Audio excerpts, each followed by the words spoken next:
the rest of the world to celebrate or to commemorate the International Cooperatives Day. And today we shall be having it here in Uganda in form of a dialogue, as the norm is, or the new normal, where we celebrate such events virtually. And today we are privileged to have a number of speakers actually who are going to take us through this day. Now, I take this opportunity to introduce the guests we shall be having here in studio, who will be taking us through the significance of this day and perhaps how we move forward and how do we develop cooperatives in Uganda.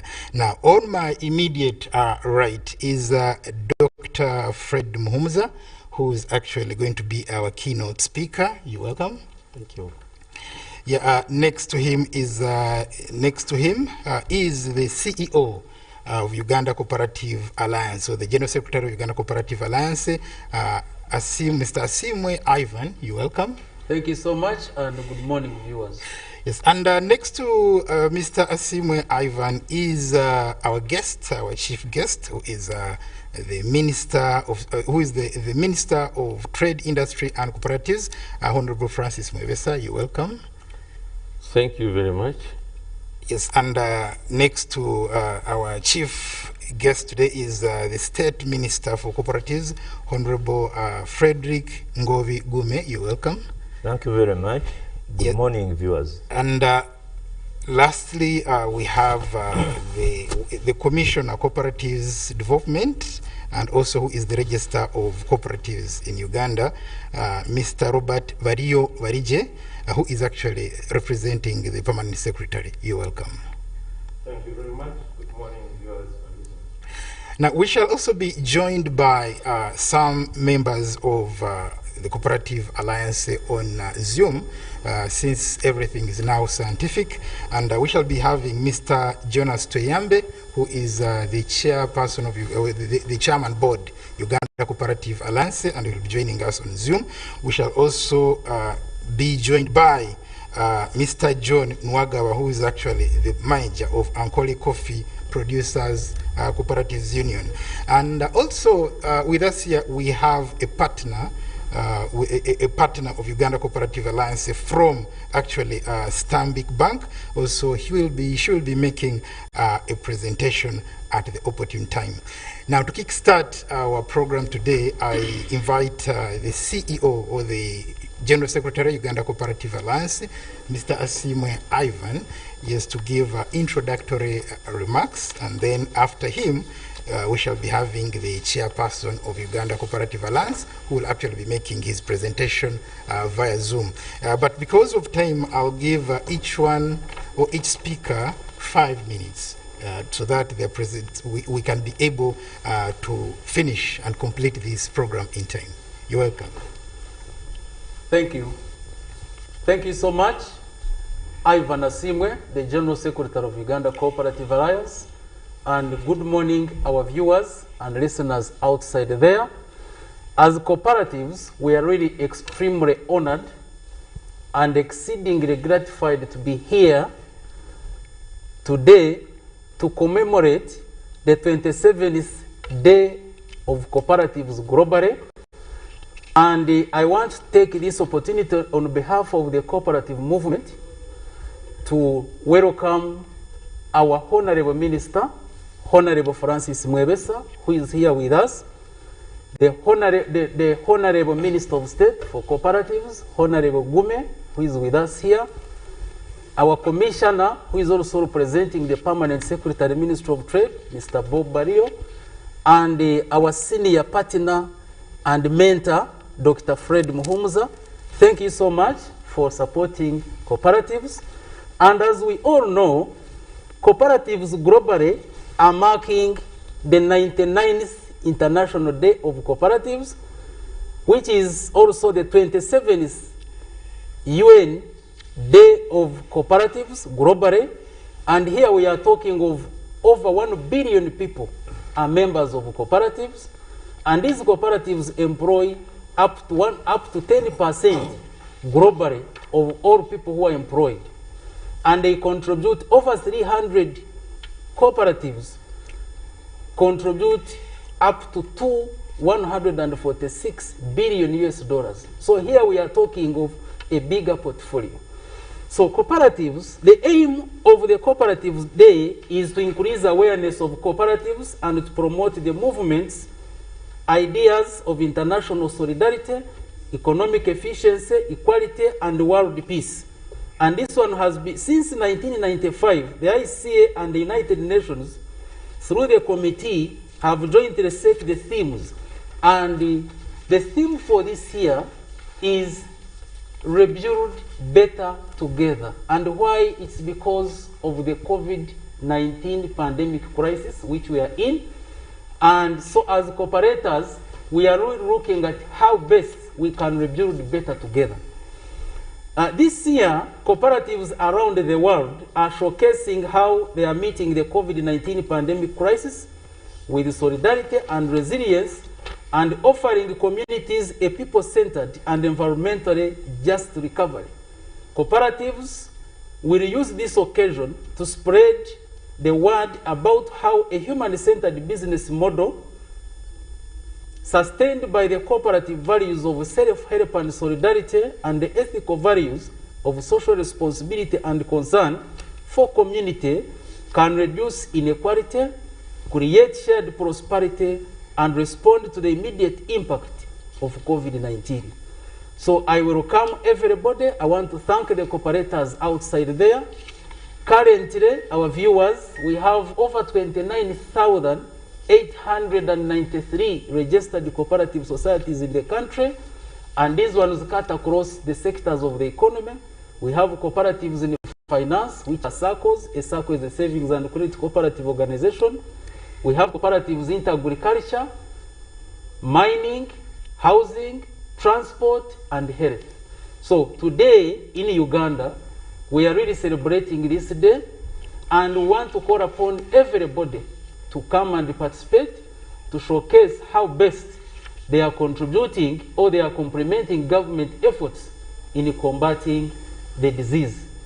So as cooperatives, want to thank the government headed by His Excellency, the President, especially the President for his passion for cooperative movement. Because wherever he has been going, he really spreads the gospel of cooperatives, which is a tick on our side as cooperators. We want to thank his government in general for the support to cooperatives. Our Minister, Honorable Francis Mwebesa, for your support. We know you as a senior cooperator, and we thank you and we appreciate you for the role that you have played in the cooperative movement. Honorable Gume, our Minister of State, for the years we have worked with you as cooperatives. On behalf of the cooperatives, we really appreciate you for the efforts and the good work that you have done for the cooperative movement. Then the Commissioner, we also appreciate you as cooperatives for the great contribution that you have done to the cooperative movement. Thank you so much. I will invite the Chairman Board of Uganda Cooperative Alliance, who will add on. Mine was to give remarks, and I want to thank everybody. I want to thank UBC for this opportunity. I want to thank all cooperators and the general public who are viewing this program. Please, let's work together. Let's cooperate for the socio-economic transformation of this country and globally. I thank you. Thank you very much, the General Secretary, Uganda Cooperative Alliance, Mr. Asimwe Ivan, for such a good presentation. And we shall be having a question and answer session. Yeah, but you can keep your messages coming in on our WhatsApp number, which is 0782 9915 87. I come again, 0782 9915 87 is the number. So you can keep your messages. That's the WhatsApp number. You can keep your messages coming in case you have a question to ask. And as Mr. Asimwe says, the theme is Rebuild Better Together. United we stand, divided we fall. So the theme reminds us of how it's important to think of rebuilding the country, think of rebuilding cooperatives together as we move forward. I hope the technical team is in touch with the chairman, who is actually going to give our next presentation, Mr. Jonas Toyambe, I hope you are online and you expected to give a presentation in 5 minutes.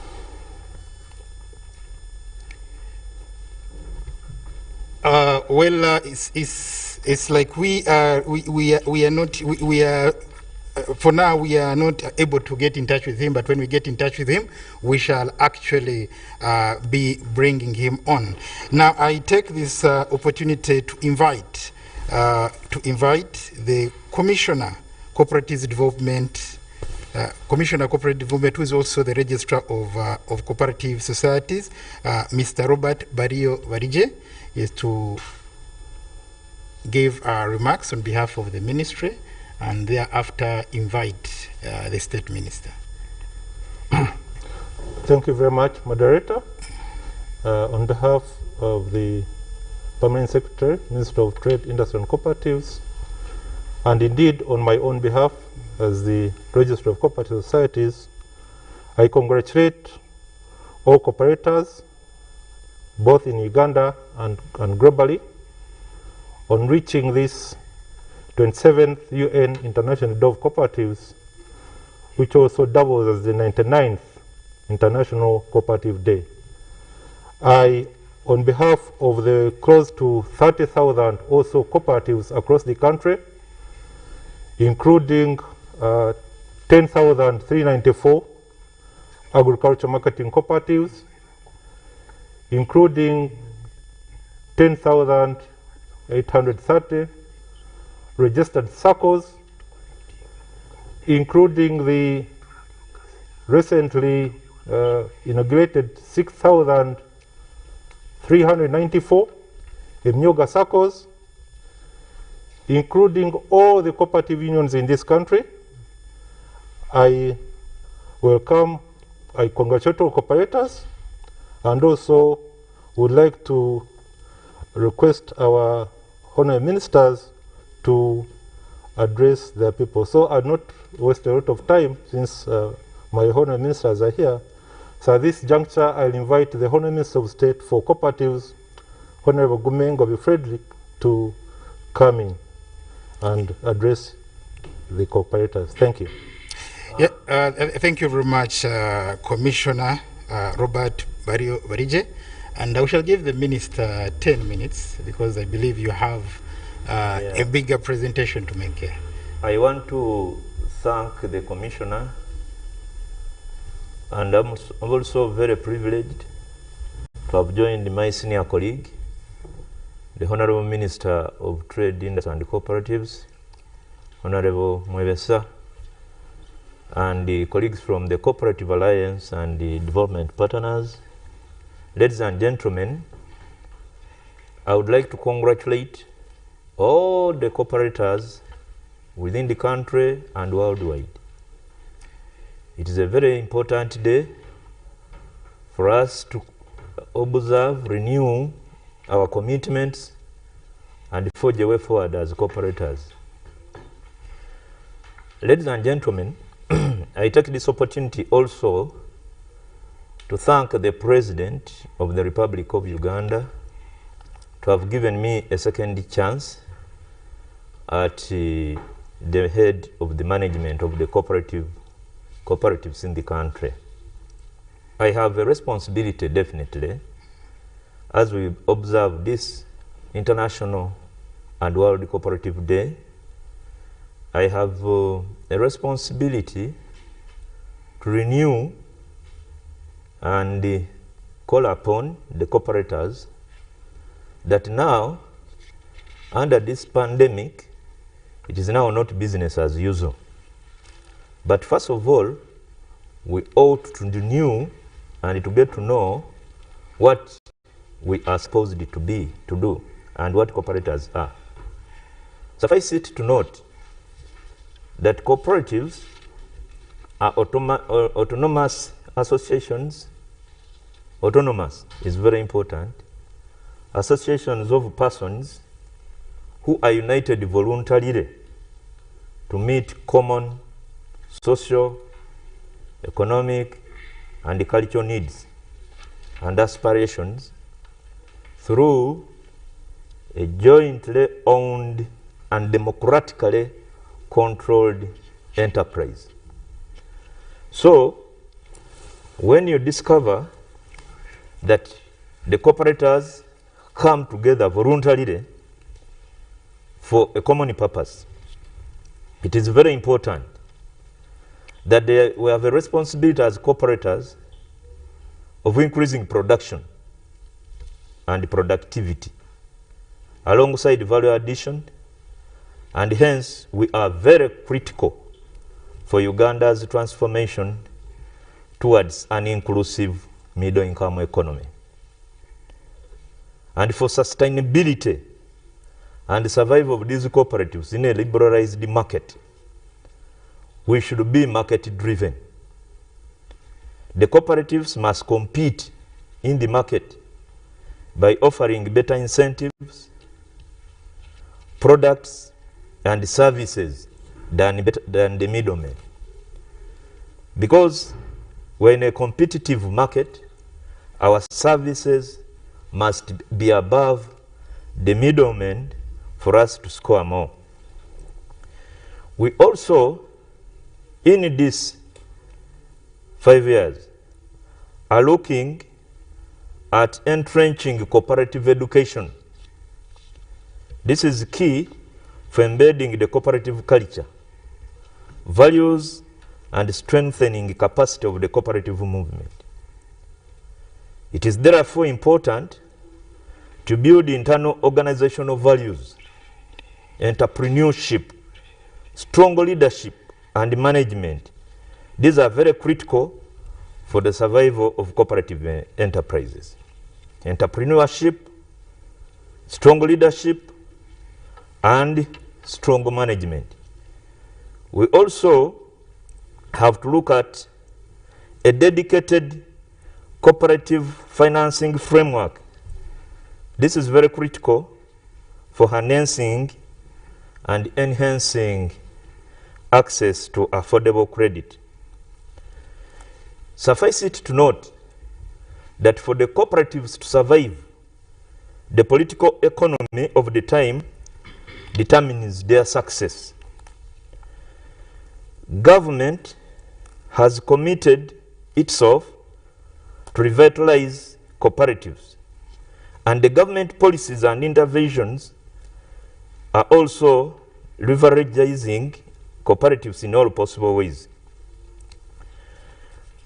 Also, for these cooperatives, we should note the following.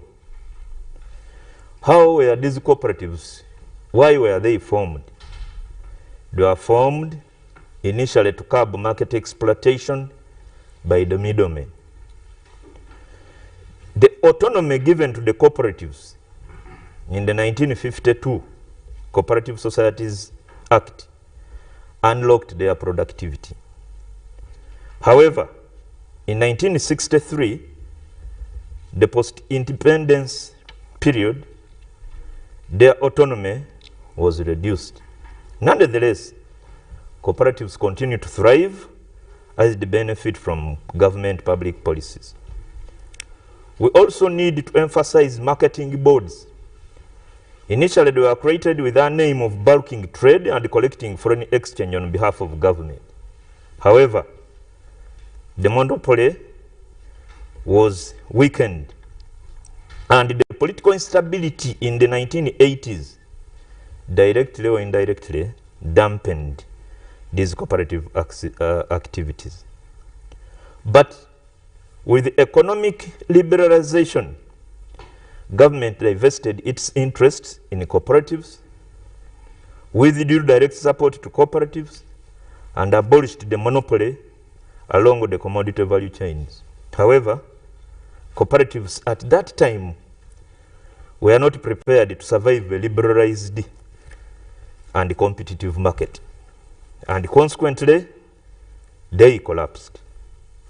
The liberalization also led to a proliferation of the diversity of cooperatives, largely away from agricultural production to service consumption, among others. Now, what lessons have we learned? One, the cooperatives must be deep-rooted interests, must have deep-rooted interests of members to solve their common problems. Most of the traditional cooperatives that developed through the desire to address a common need were able to create sufficient social capital, and that was needed for them to survive. Now, cooperatives that are production-based are bound to succeed than cooperatives that play an intermediate role. The government of Uganda has attempted to bridge the cheap financing gap through the Uganda Microfinance Support Center and Agricultural Credit Facility Fund. However, they have faced challenges. Whereas the Microfinance Support Center provides relatively cheap credit compared to commercial banks, the process of accessing credit is quite long and bureaucratic than providing the necessary services which are critical for cooperative growth, such as membership development, training, regular inspections, and management. So, also, we should realize that the current taxation policy should also reflect on the fact that the cooperative enterprises operate differently from conventional business. The cooperatives look at savings, while conventional business looks at profits. I believe that when we come together, the cooperatives can be an engine for promotion of high quality products, value addition, and exports. But we also need government support. For example, some unions, like Ankole, Bugis growers, are exporting directly their coffee to the international markets. And the members are also obtaining better premium prices.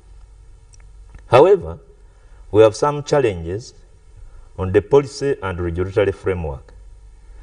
The Cooperative Societies Amendment Act that was enacted in 2020 was intended to encourage member participation, strengthen supervision, enhance transparency, and improve compliance to established laws for the benefit of their members. However, its implementation is hampered by contradictions brought about by the Tier 4 Microfinance Institution and Lenders Act of 2016, which subjects SACCOs to a multiple regulation, and it also limits the powers of the registrar.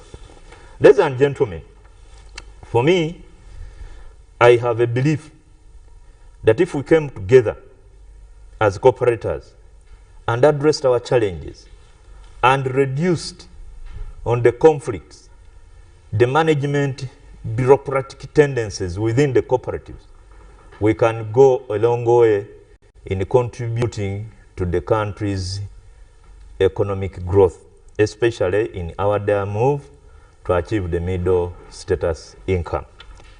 The department, for the past 5 years, has achieved several developments. These have gone a long way because, like the registrar said, we have now many cooperatives, not necessarily the produce cooperatives. We have SACCOs that have sprung up to give cheap credit and easy credit, cheap and easily accessible credit. We have the housing cooperatives, which are providing cheap housing units. We have the health cooperatives, which are also assisting the government in health facilities, like the one which is housed at the Uganda Cooperative Alliance. Professions are also coming together to form cooperatives and bring services nearer and moving together. We also have the energy cooperatives. There are so many and enormous. I am privileged to inform our viewers that when we came in 5 years ago, we had 16,000 cooperatives. Currently, we have over 25,000 cooperatives, and many more cooperators are coming in. We have challenges over there. The members of the cooperatives, I appeal to you not to exploit this gap under COVID to do business minus consultations. You must adhere to your development programs that you've submitted to us. The government has gone ahead to also compensate the cooperative unions that were affected during the wars. The money is given to you must be effectively used to fulfill your development programs. Reduce on the conflict. Honorable, you should be concluding in reduce on the conflict, yes. But also appeal to the NGOs which are coming in to assist the cooperators, that your role should be to promote the cooperative, not to criticize the cooperatives. Kindly give us more education. We also intend to bring the education syllabus to capture the subject of cooperatives such that it is an examinable subject at the O and A level, and people should be able to offer degrees at the cooperative level. I want to thank you so much, our viewers. I'm looking forward in these next 5 years to do business with a lot of, with walking the talk. We are looking at the cooperative bank. It is the only way we can come together to solve our economic problems. We need to come together and have accessible credit and cheap money to our cooperators. I want to wish you all the best in the celebrations, and thank you very much for listening to me. Thank you very much, Honorable Frederick Gume, for this presentation, and I believe the viewer out there, in case you have questions from his presentation, you can keep them coming on our WhatsApp number, which is actually running on the screen, but also if you can also make a direct call so that we can have your views on as we celebrate the International Cooperatives Day. Now, I don't know whether the technical people are ready. They've managed to get through to the chairman. If we manage to get through to the chairman, can we have the chairman make his presentation before the minister? The technical people, in case the chairman is, we've accessed the chairman, we can have him make his presentation. I'm available, sir. Welcome, Chairman. Thank you for following the program. Maybe can you turn off the voice on your volume or volume on your screen so that we can be able to get you well, because there is an echo coming back this side. So, Mr. Jonas Tuyambe, in 5 minutes, make your presentation. We couldn't get you earlier as Uganda joins the rest of the world to celebrate the International Cooperative Day.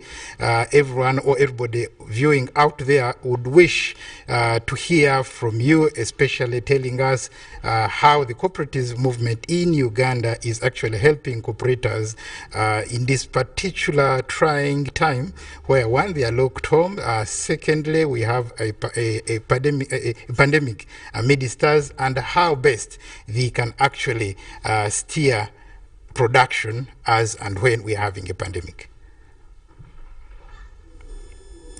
Thanks so much, our facilitator.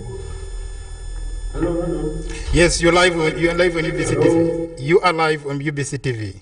Yes. Yes. Okay, thanks so much. Members of cooperators, we are commemorating the 27th UN International Day of Cooperatives on the 3rd day of July 2021. First, I want to thank the recurrent speakers who have done great work for cooperators, especially in this event. And I say good morning, all cooperators and the entire country, on behalf of Board of Uganda Cooperative Alliance and the entire cooperative fraternity in Uganda, I'm honored and exceedingly gratified to congratulate all cooperators globally upon the 27th International Day of Cooperatives, as recognized by UN, and the 99th International Day of Cooperatives. The date is clear. and the year is clear, and the theme has already been elaborated clearly, which is rebuilt together, better together. This event is always being celebrated by all cooperative unions, ACEs, societies, and UCA in Uganda and world over. The International Day of Cooperatives is celebrated annually, of course, on the first Saturday of every July by Cooperative worldwide since 1923, and was officially proclaimed by United Nations General Assembly on the centenary of ICA in 1995. The aim of this event, of course, is to create awareness of cooperatives and promote the movement, the entire movement's ideas of international solidarity, economic efficiency, equality, and world peace. Of course, the event underscores the contributions of the cooperative movement to resolving major problems addressed by United Nations, to strengthening and exceeding partnerships between international cooperative movement and other actors. This year, because of the current pandemic of COVID-19 crisis, which has already claimed lives of many, and of course it has affected the economies globally, cooperatives will celebrate as usual, but rather consolidating and rebuilding better together, for giving us good health and providing us food on the table to continue living and working. We wish, of course, to convey our heartfelt condolences to all people who have lost their lives, for, of course, lost the lives of their loved ones, and comfort those who are still sick and traumatized. This year, operators and the entire community around the world are showcasing how we are meeting COVID-19 pandemic crisis with solidarity and resilience and environmental just recovery. Today's occasion, members, is to spread the word on how a human-centered business model sustained by cooperative values of self-help, solidarity, and the ethical values of social responsibility and concern for community. Chairman, this is how we can. Chairman, if you can get me, you have 1 minute to conclude so that we can have the minister's presentation. Okay. Already we have, this is now, you allow me to take this opportunity to thank the government of the Republic of Uganda, especially His Excellency, the President, Cabinet, Parliament, and the Judiciary for whatever they are doing. So this time I'm trying to summarize, as you have already requested me, and we have to, of course, we call upon the government of the Republic of Uganda to address the current dilemma in cooperatives, support cooperatives to revive the cooperative bank, finalize the compensation of all cooperative unions and societies, support the apex body, this is UCA, to be able to deliver a legal mandate, adopt cooperative model in their development programs, especially by supporting in form of storage, value addition equipments, and provide more support in different cooperatives with strong and efficient public and, of course, private sector in growing highly innovative and dynamic cooperatives.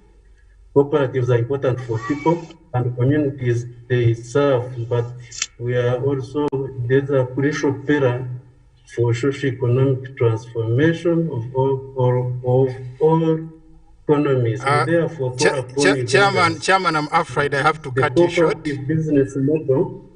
This is now the last one. Yes, please. This is now the last one. Please let it be the last. Therefore call upon all Ugandans. This is now to the last paragraph. I'm finishing off.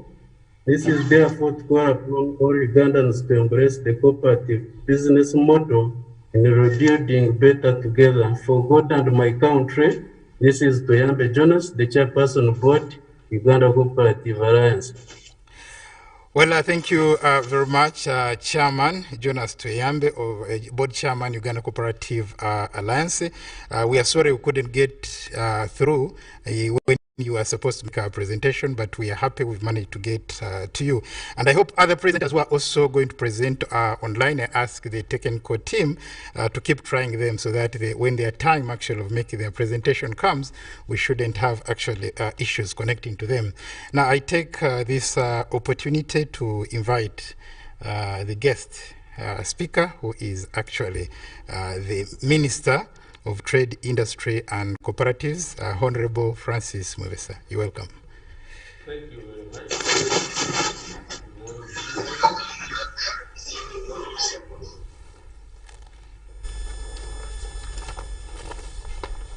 Fellow cooperators, distinguished ladies and gentlemen, it gives me pleasure to join you in celebrating the 99th International Cooperative Day, which also coincides with the 27th United Nations Cooperative Day.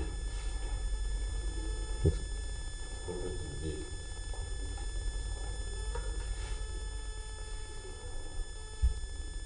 we celebrate this auspicious day, popularly known as Uganda Coop Day, let us extend our warm congratulatory wishes to all cooperators in Uganda and across the globe.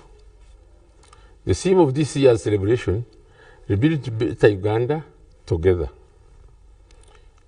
aptly fits into what our country and indeed the whole world is currently going through. The COVID-19 pandemic. Cooperatives around the world are, during this difficult period, supposed to showcase how they are meeting the COVID-19 pandemic crisis with solidarity and resilience, and offering communities a people-centered and environmental just recovery. Fellow countrymen and women, I'm happy to note that Uganda's political, social, and economic development has been and continues to be inextricably tied with the growth of cooperative sector. The cooperative movement in Uganda has existed since 1913, though it started formally with the enactment of the Cooperative Societies Ordinance in 1946. Cooperatives thrived all through this period up to early 1970s.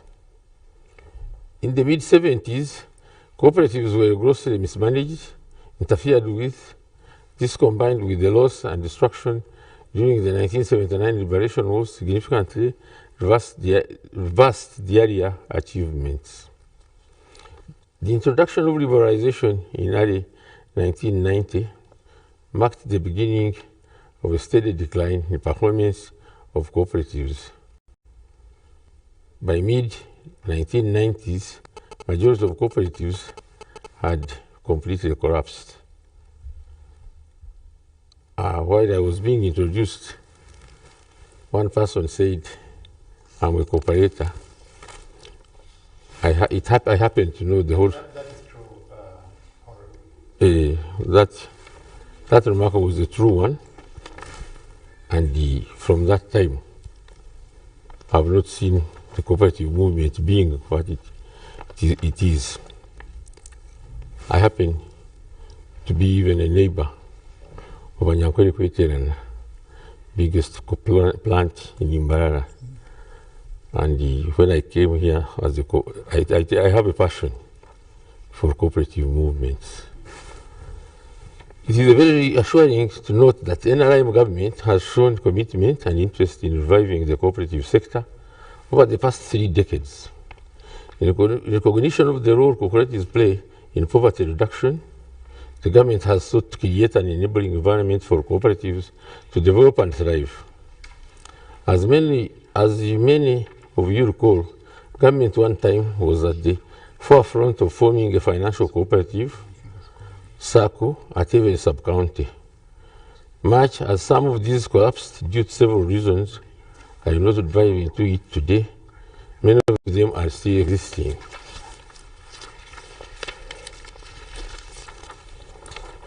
The beginning is always hard, but those ones which are existing will still exist, and they are growing. In a bid to support the strengthened cooperative movement, the government established a microfinance support center, which has been pivotal in expanding financing to cooperatives of all types.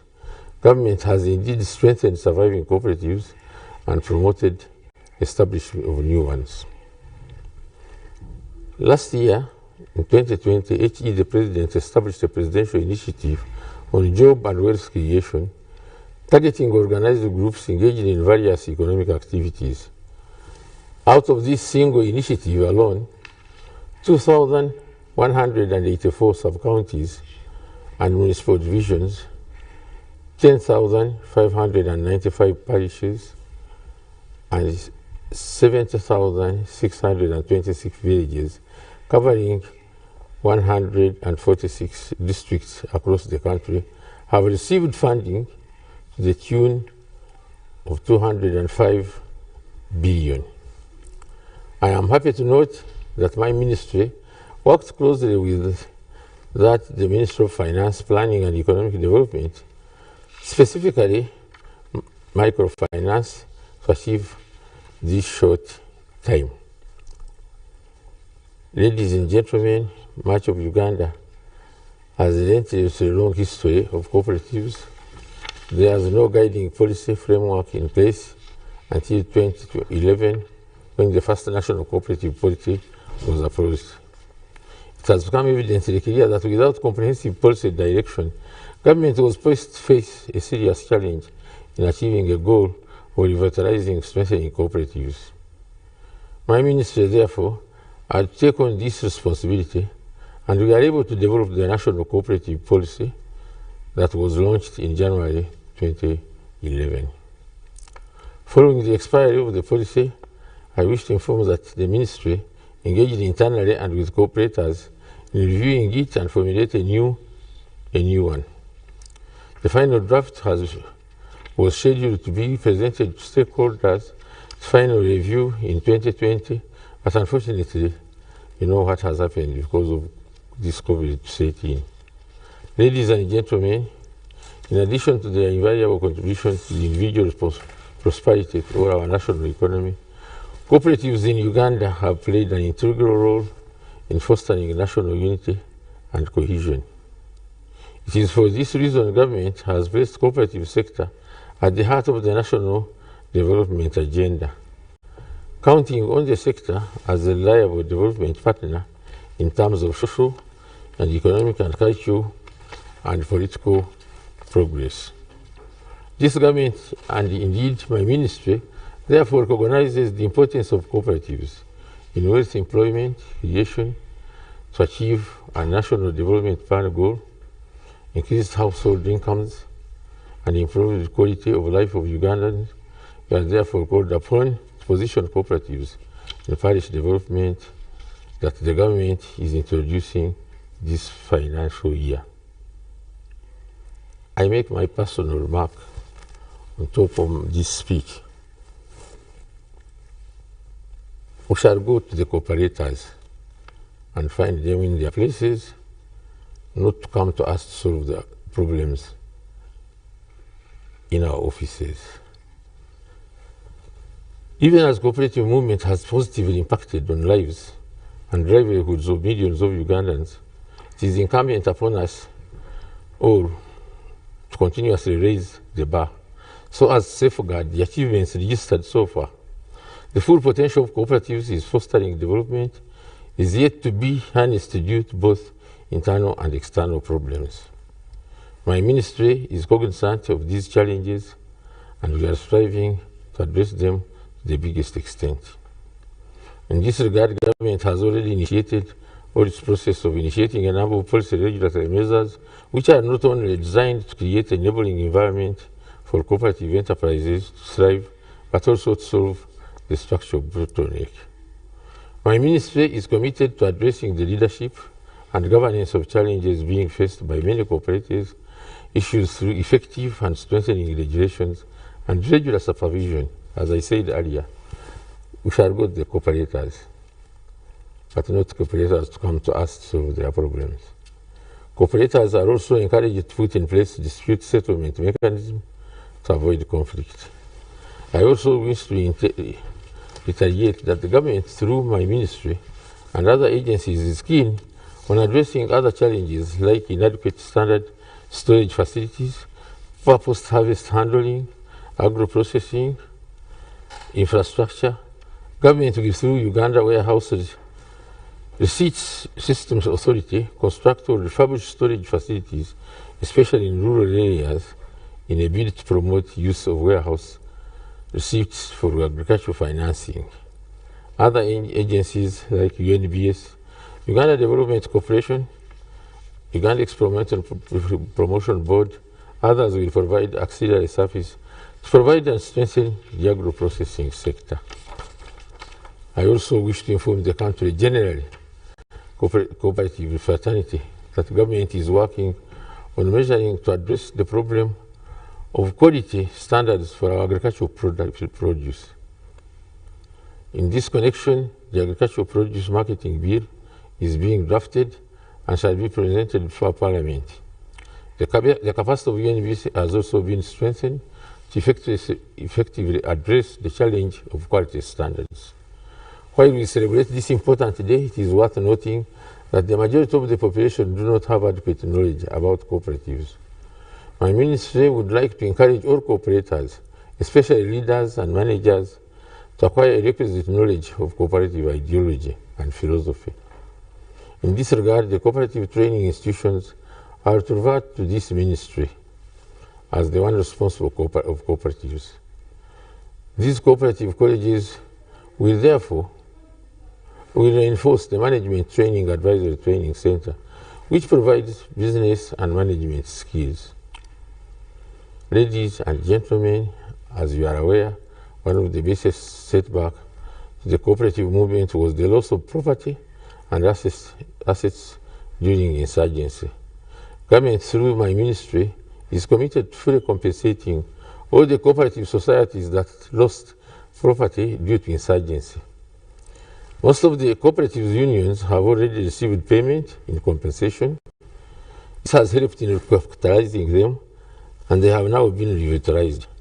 Ladies and gentlemen, as I conclude, I invite you all to join me in applauding the significant contribution and positive impact the cooperatives in Uganda and across the globe have done.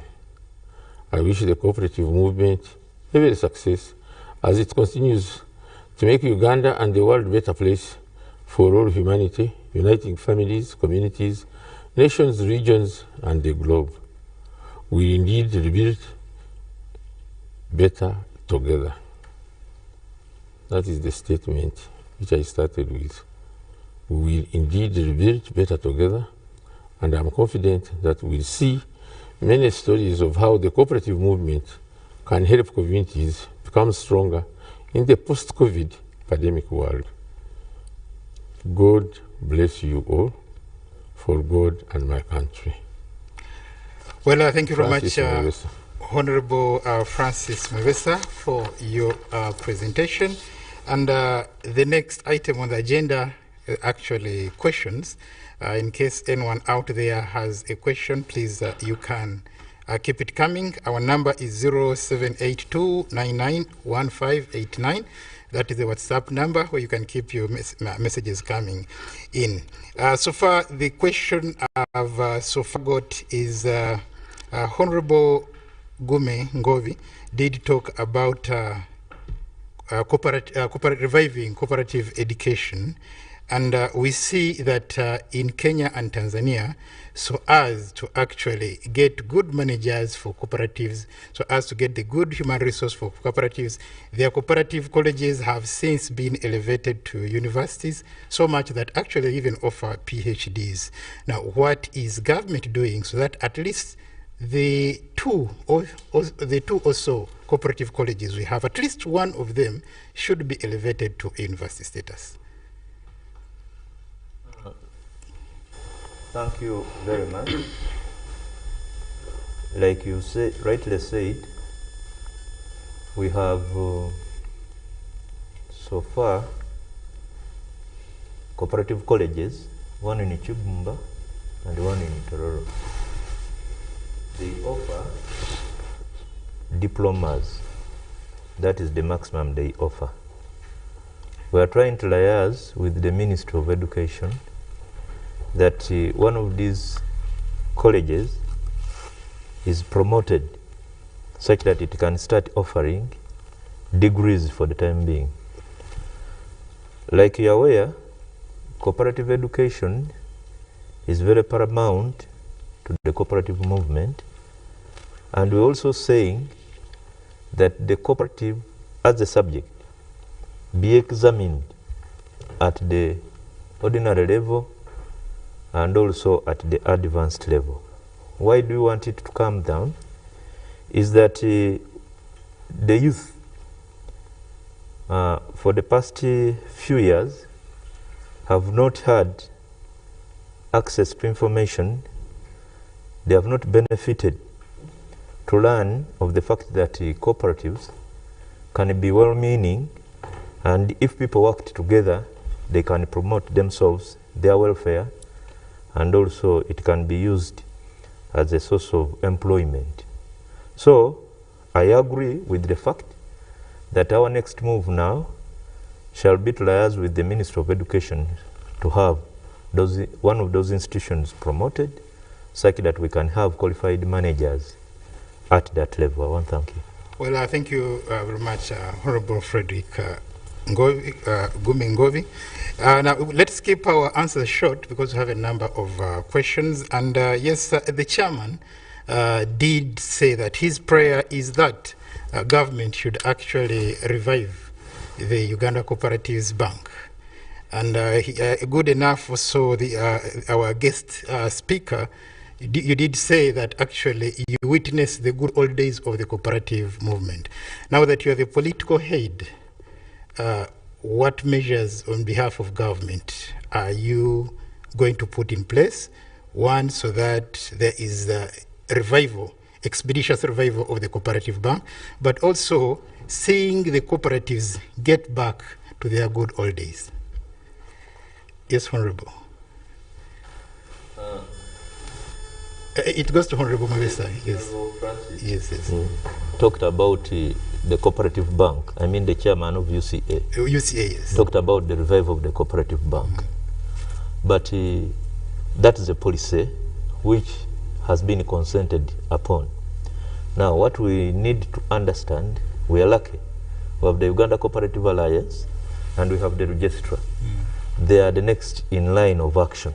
So I would request the UCA General Secretary to give us his first move towards the establishment of the cooperative bank. Please, Mr. Simwe, and then after we shall have Mr. Variwariji. Thank you so much, Honorable, and the viewers. Of course, on the issue of the cooperative bank, as we all know, that the cooperative bank here was started in 1964, and then it was closed on the 19th of May, 1999. We have been engaging government, and like the minister says, government is very positive. What we need to do, like he says, and our request is that let government support us. Yes, we know that according to the minister, government has put money in the microfinance support center. There is money in UDB, but the challenge we still meet is access to this money. We feel that we need to have our cooperative bank up and running, but like the minister says, we shall we are UCA, which is the apex body, We'll work with the office of the registrar. We engage government to ensure that we have our cooperative bank revived for the good of the cooperative movement. I thank you. Thank you very much. As Commissioner, you can supplement, you can add on. Thank you, Moderator. And, as my colleague, the General Secretary, UC, has rightly said, we've been engaged with a number of stakeholders regarding this issue. And I would like to say, I think we can see the light at the end of the tunnel now, especially because we have quite a number of cooperatives which are well capitalized in such an extent that they can mobilize the necessary capital to revive or to reestablish the cooperative bank. And our belief is, if it's be truly a cooperative bank, it must be owned and capitalized by the cooperatives themselves. That's why on our part as government, we've been keen on recapitalizing or compensating all the cooperative unions that lost property or assets due to insurgency. And many of them are now operational, and we believe they now have the capacity to mobilize the necessary capital to recapitalize. Thank you. Well, thank you very much, Commissioner Vario Varije. And your name says they are there and fine. We hope the cooperatives are there and fine. Now, there is a quick one here. Somebody says, how are the cooperative movements going to help the parish model? Have the cooperative movements been involved in this initiative? I think this goes to the Commissioner. Thank you very much. I would not like to preempt the presentation of our keynote speaker. So I think let that caller be patient and we'll hear it from the expert himself. Thank you. Well, thank you very much, Commissioner. We are going in for a short break, and when we come back, we shall actually be getting to the second phase of our discussion or of our dialogue today, where we shall be getting into now presentation, and our keynote speaker is Dr. Fred Muhumuza, who is a senior economist, but we equally have other presenters. We have John Nwagaba, who is the manager, Ankole Coffee Producers Cooperative Union. We also have Sarah Murungi, who is the chief of party of the Healthy Partners. But also we have other stakeholders who are with us here from Stanbic Bank, and they'll also be making their presentation. For now, we get to a break. We shall be back shortly. The International Corporates Day on 3rd July 2021, the virtual dialogue shall be relayed live on UBC TV from 10 a.m. to midday under the theme, Building Better Together. The guest speakers are Honorable Francis Mwebesa, the Minister of Trade, Industry and Cooperatives, Honorable Frederick Ngobi Gume, the State Minister for Cooperatives, Mr. Jonas Tweyambe, the Cooperative Alliance, Mr. Asimwe Ivan, the General Secretary of Uganda Cooperative Alliance, and Dr. Fred Muhumuza, a senior economist who is the keynote speaker. We've cut and reduced our MTN Momo withdrawal rates. Now you can withdraw mobile money at the lowest rates. You also get MTN Century Points when you deposit, send and withdraw MTN mobile money. Visit our Momo agents countrywide and withdraw mobile money at our reduced rates from 1st May 2021. Everywhere you go. MTN.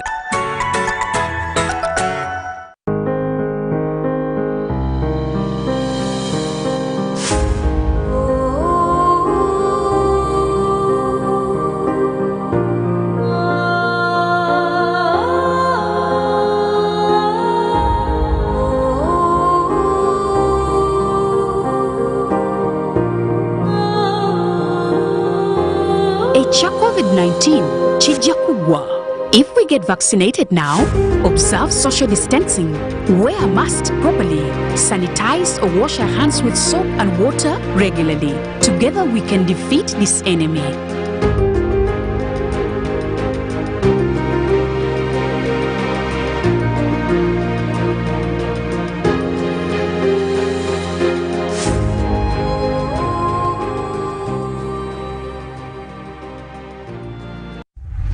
In efforts to improve quality assurance and Uganda's competitiveness as a tourist destination, Uganda Tourism Board is set to undertake a nationwide grading and classification exercise of hotel and accommodation facilities. As a member of the East African community, Uganda subscribes to the East African Grading and Classification Criteria, a system denoted by stars ranging from 1 to 5. The grading and classification exercise will be crowned by the awarding of star ratings to facilities found compliant to the EAC minimum standards. This is therefore a call to all accommodation and facility owners and managers to register and get licensed by UTB as a requirement and get ready for participation. For more information, visit www.utb.go.ug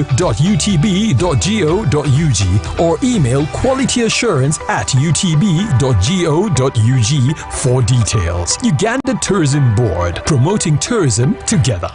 Airtel Uganda has the best and most affordable rates when it comes to withdrawing and sending money. Withdraw money for as low as 330 shillings up to a maximum of 12,500 shillings. Sending money is just as affordable as ever. Absolutely unbeatable. Use Airtel Money on the most affordable network with the largest network of Airtel Money branches in Uganda. Dial *185# to get started. Airtel Money. Simple, secure, borderless. Semye kozoka koramu mutoro waitu mwana mao ogama tugara tingamba chitona abamungala genda kulya my government ya gavana munga France corona kanawe tankulageta na mafuraga na mafuta mukyala wa Katonda yagatuwa mukyala Katonda yagajja Italy gano embanga ina ngambira nze kumacha nkola kozi bwe seta atakunabanga seta atamasi na mafuta Ichikola bukozi bwe domeza hand bawe manga ina gano lero musembelya bwe sifuna corona ebe kola ko bwe chicho okolere nakwatawo no social distancing soka wayongere Ministry of Health evumirira byo nabyo mukola Ministry of Health egamba sabuni n'amazzi gattako sanitizer oluvanyuma webike kano ebintu tasa corona buno bladde butambulira mu mpewo era bye mulimu ebya mchana wakatuna byonna bifu nabojo na bane mungalo nabako yanguwa sanokizaimo chikola social distancing weyongere yeri twina kumulinana ekirala njagala ombulire omukyalo we wabera kubera Ministry of Health bamukime alinka mugambire jensabira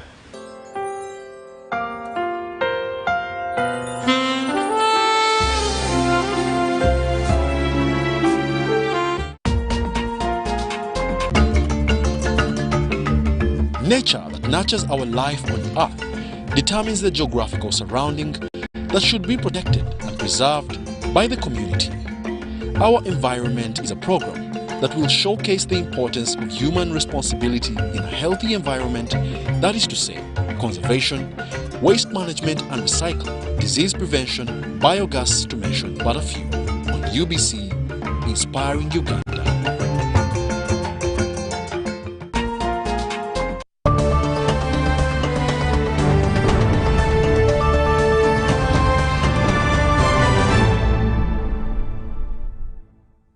Uganda joins the rest of the world to celebrate the International Corporates Day on 3rd July 2021. The virtual dialogue shall be relayed live on UBC TV from 10 a.m. to midday under the theme, Building Better Together. The guest speakers are Honorable Francis Mwebesa, the Minister of Trade, Industry and Cooperatives, Honorable Frederick Ngobi Gume, the State Minister for Cooperatives, Mr. Jonas Tweyambe, the Board Chairman, Uganda Cooperative Alliance, Mr. Asimwe Ivan, the General Secretary of Uganda Cooperative Alliance, and Dr. Fred Muhumuza, a senior economist who is the keynote speaker.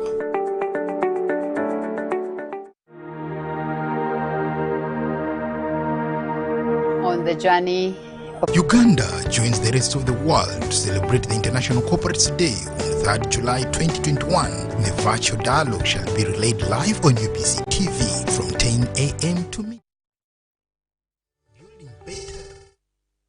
Come back from that short break. Manda Akol Amazima is my name, and today we look at the International Cooperatives Day, where Uganda joins the rest of the world to actually commemorate this day. Now, as we're in a break, some people sent me messages saying, look here, most of the cooperators are actually village-based. How about if we use some of the Ugandan languages? But remember, yes, we shall perhaps be blending here and there where it is necessary. Leero lunaku lw'abeegassi mu nsi yonna ng'omulamwa gwe tutambulirako okuzimba obupya obulungi nga tuli wamu. Kwa Kiswahili kujenga upya bora tukiwa pamoja. Nolwekyo naye nga nja kusaba mukkirize nti aboogezi bakozese olufuutifuuti. Nitaomba mwaruhusu wazungumzaji au wachokonoa mada watumie Kiingereza. So at this point, I take the opportunity to invite Dr. Fred Muhumuza, who is our keynote speaker, keynote presenter. And shortly after him, we shall have Melissa Nyakwera, who is the head of agribusiness, Stanbic Bank. And Stanbic Bank, actually one of the partners. So we wish to thank the Ministry of Trade, Industry and Cooperatives, Uganda Cooperative Alliance, and Stanbic Bank actually for making it possible that every cooperator who's out there can actually be part of this celebration that is being held virtually. So Dr. Fred Muhumuza, I invite you to make your presentation in 15 minutes. Thank you very much, moderator, and I want to once again greet everybody who is out there viewing us on this important day, the Cooperators Day, and what a very important theme of rebuilding better together.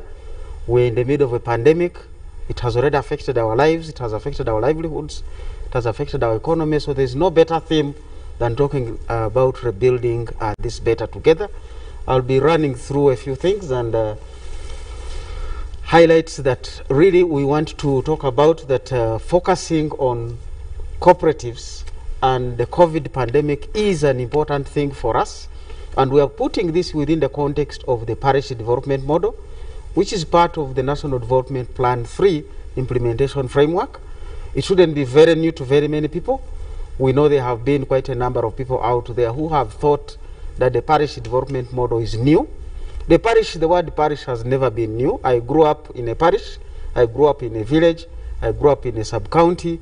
So this is exactly what we're talking about. And since 1992, government has been talking about decentralization.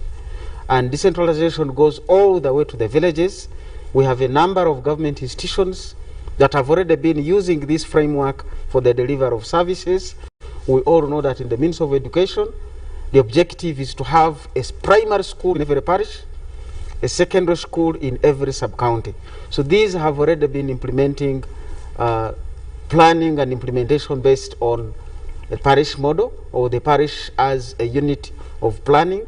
We also know the Ministry of Health had a health center too, planned for every parish, and then village health teams at the village level that feed into the health center 2s and into the health center 3s that are supposed to be at every sub-county, and then health center 4s that are in every constituency. So this is not something new, but we're saying while that is happening, it is important that we move with the people inclusively. So we are trying to, through this approach of the parish development model, to rebuild effectiveness and functionality of the government. It has been there, but as you hear people say to Saba government, to Yambe, to use the other languages, they are not just saying government give us handouts. They are saying government please be around and play your role. We have, with the Ministry of Local Government, identified that there are about 5,000 parishes that do not even have parish chiefs. So you can find the difficulty there if you really want to implement the cooperative.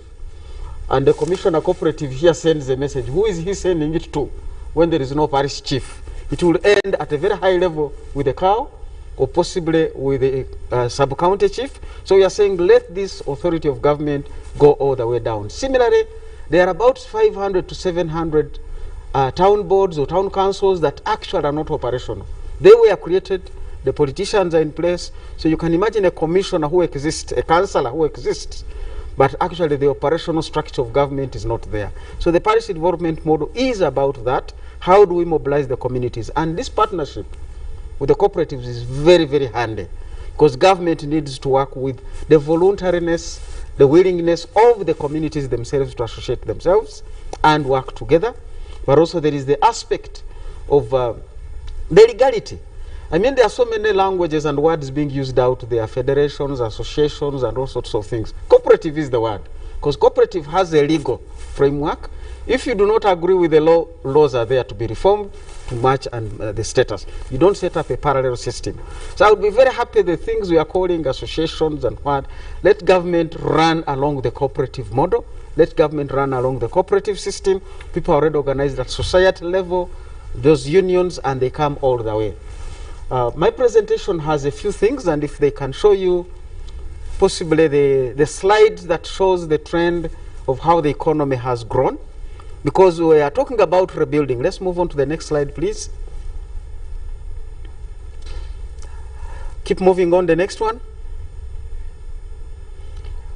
These are development results we have talked about, the challenges we have faced, the things we have not been able to see because we still have erratic poverty trends. Poverty is up, poverty is down, vulnerability. We are all in the middle of trying to see how do we help communities that have been affected by lockdowns. So some government systems have not been very effective, and this is what the parish model is about. The cooperatives are about to make sure unemployment, low incomes are addressed, so that people are not affected within 1 week of a disruption of their regular business. They will have their savings within the circles, they will have the cooperative bank, or whichever other institution they have to work with to support them. Next, please. These are human beings. It's a common picture. You will find it anywhere in Uganda today. These are not there for fun. They are not there for a meeting. They came to work. You can see them. They came with their tools. Same thing here. These are people downtown. They want to work. This was before the lockdown. So you cannot say because there was a lockdown, people are not working. How do you organize people of that nature? How do we support them? Let's move on to the next, please. Now, that is the trend of the economy. So you can see at the end of that picture, when we are talking about rebuilding better together, it is a reality that COVID affected the economy. It went down. It's struggling to come back. We have had another lockdown. We don't know how that will affect us, but that emphasizes the need for rebuilding together, because you don't want to leave anybody behind. And that picture also is showing us that much as the budgets have been going up, the response of the economic growth rate has been going down. Why? Because grassroots level institutions are not there. We're talking about cooperatives. We're talking about functionality and effectiveness of these parishes. The budgets up, the levels must go down, and when they go down, institutions do matter. There must be a government institution, there must be a community institution, there must be private sector institutions to translate these budgets into realities. And that's the cry of the parish development model. How do you personalize the office of the president? Office of the president is not a ministry. It is the office of the president. And there is a concern by the security agencies, so the military through Operation Wealth Creation, domiciled right in the office of the president, is concerned to make sure we link development with the communities. Because every time the communities have a complaint, it is the security agencies that are called in. So they don't want that. They want to see development. Nobody is quarreling because they want to quarrel. They want to be busy making some money, earning a living, and trying to push their lives further. And let's organize them. Next slide, please, as we go on. And other countries have really done it. I had a quick peek of some of the countries that have run the race alongside Uganda's 35, 40 years. Vietnam began their journey in 1986, like us. Their GDP has multiplied 10 times. Their population hasn't increased that much. It hasn't doubled. Over that period, Uganda's population has instead multiplied by 3 times. So what do we do to mobilize the communities to manage the population dynamics, to organize themselves to do more production of crops and money rather than families and children whom they may not be able to address? We are now celebrating the 99th year of cooperatives. China on first celebrated their 100th year of their party. China has, the economy has multiplied 40 times since 1980. 40 times, from less than 500 billion United States dollars to over 18 trillion.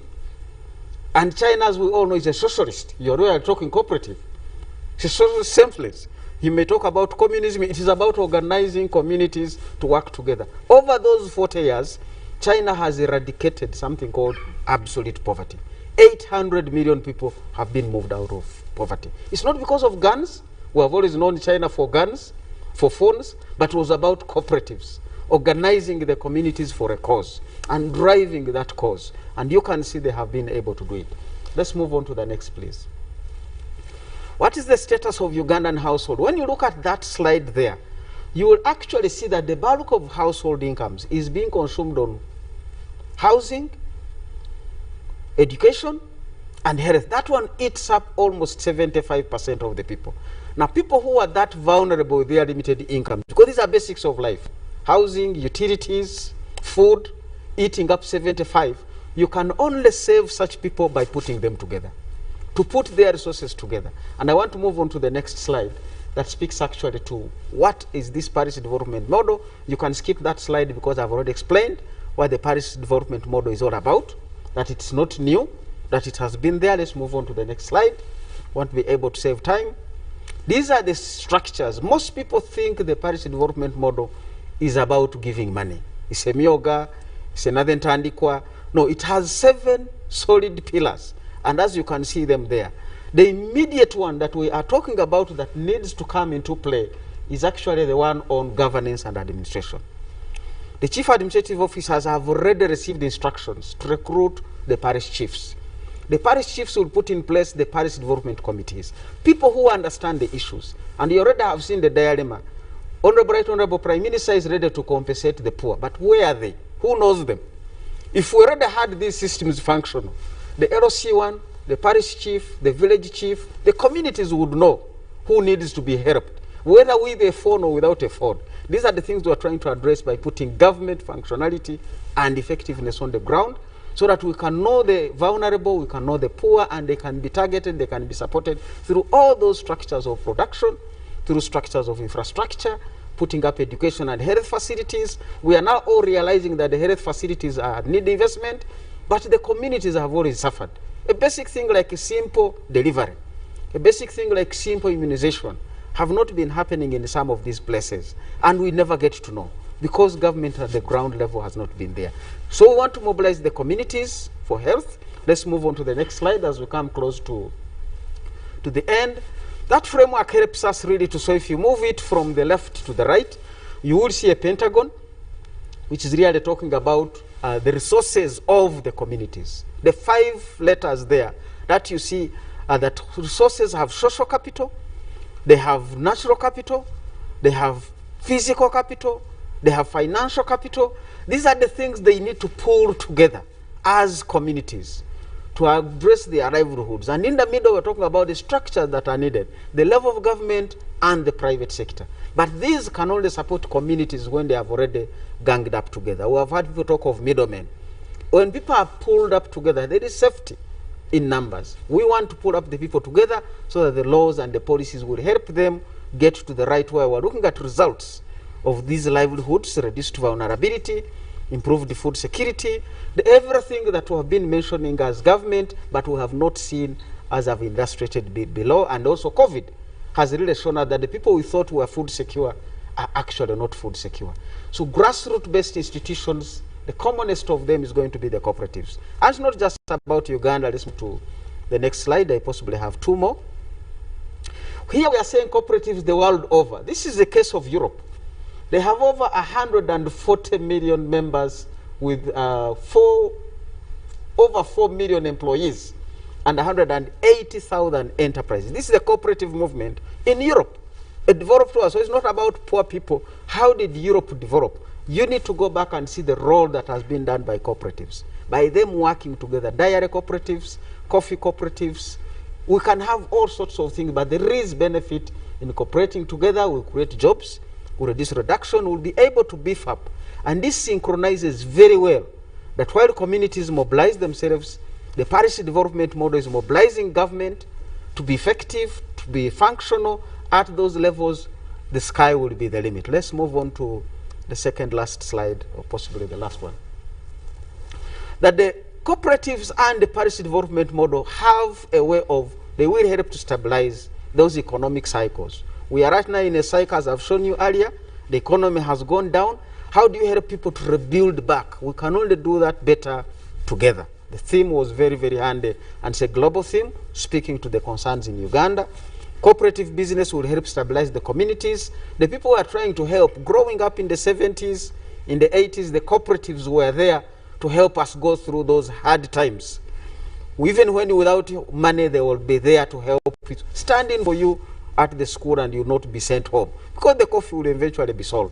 So we are looking at those aspects of cooperatives, knowing their members, pulling together resources, and this is what the parish development model is about. How do you strengthen grassroots level institutions for better development? I want to challenge everybody to join in this kind of drive of making sure we do the last mile of decentralization by championing the parish development schemes and systems and programs. And when we talk about parish, we are not ignoring the sub-county, because the sub-county supervises the parish, and the sub-county is supervised by the cow. So literally, we are deepening and strengthening decentralization for local economic development, to remove poverty, remove vulnerabilities. Countries like China have shown us it can be done. And I hope we can do it. And like Obama said, yes, we can. I want to thank you for listening to me, and to call upon everybody to join this cooperative spirit. Let's join our people, let's put them together, because if these grassroots are not strong, as they call them, bottom of the pyramid is going to crumble on us. And COVID has literally shown this to us. Many of us were comfortable with our bungalows, with our schools. COVID has said, if households are not strong, your kids will be empty, your schools will be empty, you will also be vulnerable, including the banks themselves. I want to thank you very much. Well, I must thank you very much, Dr. Fred Muhumza, for not only making a very good presentation, but also for being a good time manager, because you're within time. Now, I take this opportunity to invite Melissa Nyakwera, the head agribusiness from Stanbic Bank. I wish you use 7 minutes. Yes, and meanwhile, John Nwagaba from Ankole Coffee Production Cooperative Union, be standby. You're going to make a presentation online. And also Sarah Murungi, Chief of Party Healthy Partners.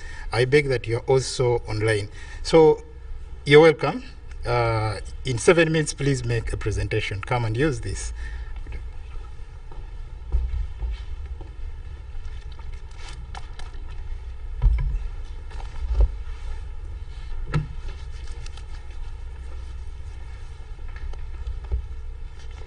All protocols observed.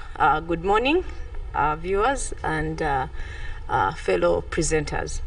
Thank you to Uganda Cooperative Alliance for inviting us to partner with you on this very special occasion for the cooperatives. My name, as introduced earlier, is Melissa Nyakwera. I head agribusiness in Stanbic Bank, and probably to just explain as to why I would be here speaking about on a day for cooperatives. And it's essentially because we do acknowledge the fact that you will note that probably 70–60% of the cooperatives in Uganda are in the agriculture space. So that's how the connection comes through. I will really not look at or dwell at the introduction. We've had all the history of how we've gotten to here from 1920, when we were looking at trade, and how we've evolved into, for the cooperative space, into other sectors, such as agriculture, transport, health. And I'll just speak to my topic, which is really around strategies for cooperative survival and sustainability amidst COVID-19. So before I really get into that, or answering that, or responding to that, I want us to sit and think through what this pandemic has done for these groups of people.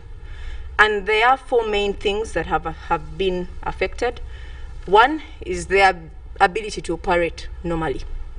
Their ways of operating is you meet on a certain day of the week together to collect, in terms of those that have savings, invest, decide on how you invest that, and then lend to those that need the financing.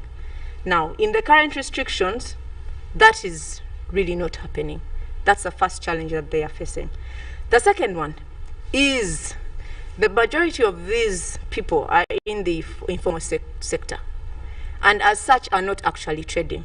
So what has happened is they have essentially, for lack of a better way of putting it, I'll put it in the Ugandan way, eaten their capital. So even when we get out of this space, how will they start their businesses running again? So that's the second challenge. The third one is they have always operated in a way of manual processes.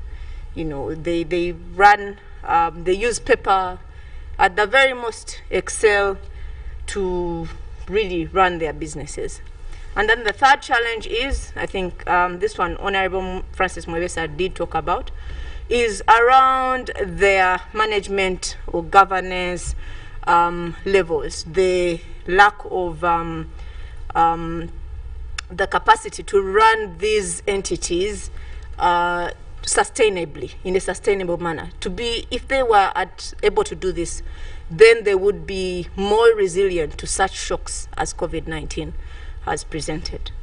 So, as a bank, this we started last year. We have therefore, as a bank, come up together with several funding partners with a SACCO proposition to address the above challenges. Our funding partners include ABI Trust, IFAD, that is the International Fund for Agriculture Development, UNACTAD, United Nations Conference on Trade and Development. So this fund, as we speak, our aim is to get to $100 million, still on our way into there. But it's essentially to address several issues. And I'll ask the team to put up the presentation to just show what it is we will be addressing with the fund. So that's really it. So one, we have what we call the SACCO account.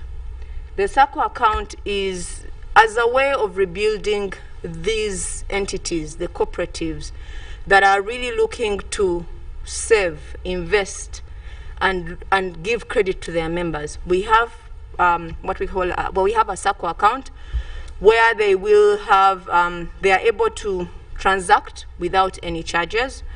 They are able to deposit cash for free, withdraw cash for free. There are no management fees. If you have income or extra funding, we can give you an interest on your cash of over 10 million shillings. This is tiered depending on how much you have. So that's one product we have to address the challenges. The second one is around financing. Financing as a challenge for the members, because they have more or less taken out the capital, and we need these entities to restart. So the financing aspect is going to be at 12.5% per annum in terms of interest. If 12.5 per annum means that the SACCO borrows at essentially slightly over 1% per month, and they can use these funds to then lend to their members. They can also use them to invest, to buy, if it's an agriculture SACCO, you're looking at probably putting up a dryer, a sorting machine, or a tractor, you name it. So that is how low it gets. It's up to 200 million shillings unsecured for 12 months. And we renew at the end of the 12 months, depending on your performance. We can go up to 36 months. And for that, we will need security. And the amount above 200 million is up to 1.5 billion shillings. So that's on the financing aspect. Then next to that is we have the financial literacy, which is really around capacity building of the management of these SACCOs. We have partnered together with Uganda Cooperative Alliance. That's, I think, how we got into these discussions with them to really understand what the needs are in this space.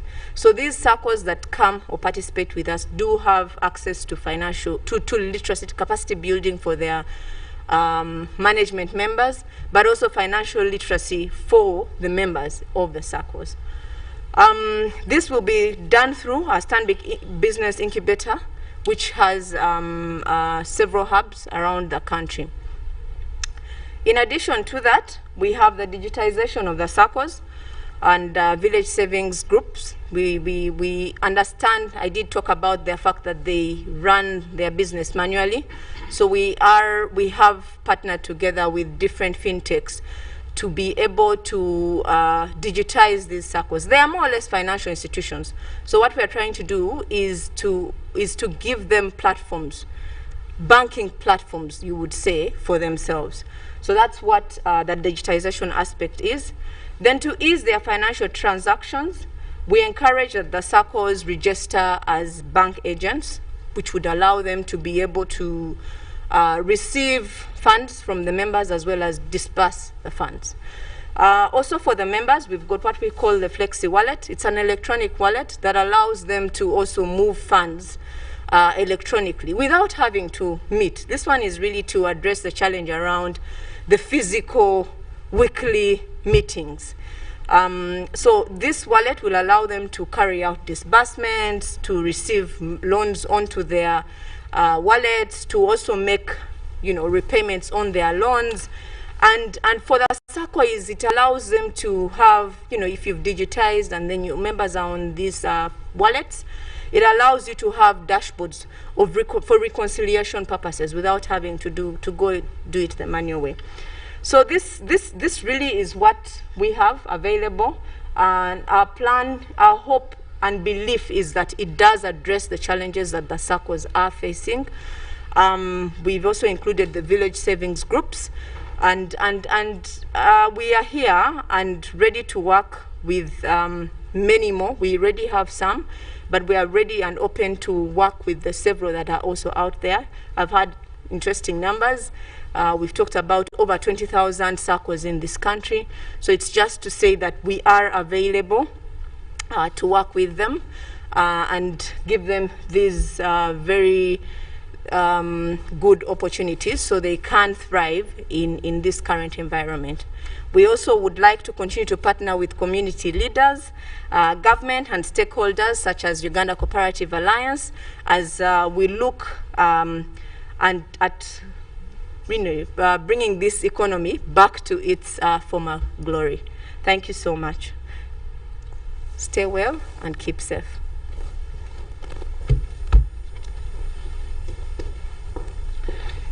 Yeah, thank you very much, Melissa Nyakwera, the head of agribusiness Tambik back office, for such a good presentation.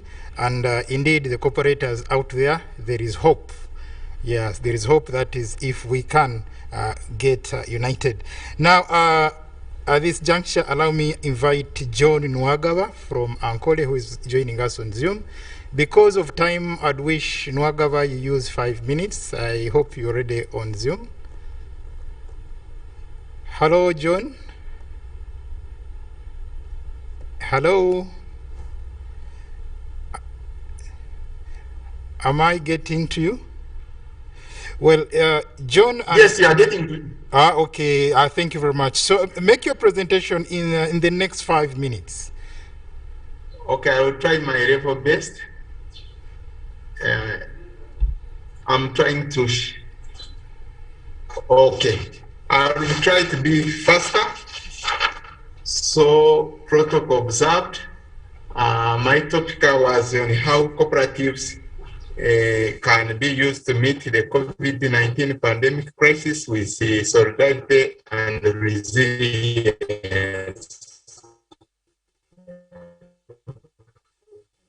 I'm John Nwagaba, the General Manager of Ankole Coffee. We are based in Shema in the southwestern Uganda. When I heard of the word resilience, what is it? Resilience is the ability to withstand diversity and bounce back from difficult life or situation. And as a cooperative, if you have all what it takes, you can be able to do it. Our vision as Ankole, Coffee is already on the screen.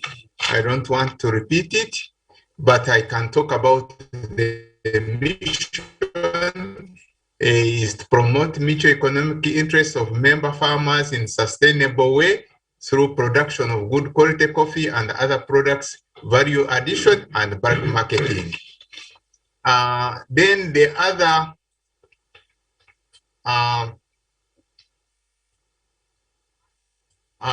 the value chain we operate in is a provision of good quality seedlings, extension service, supply of inputs.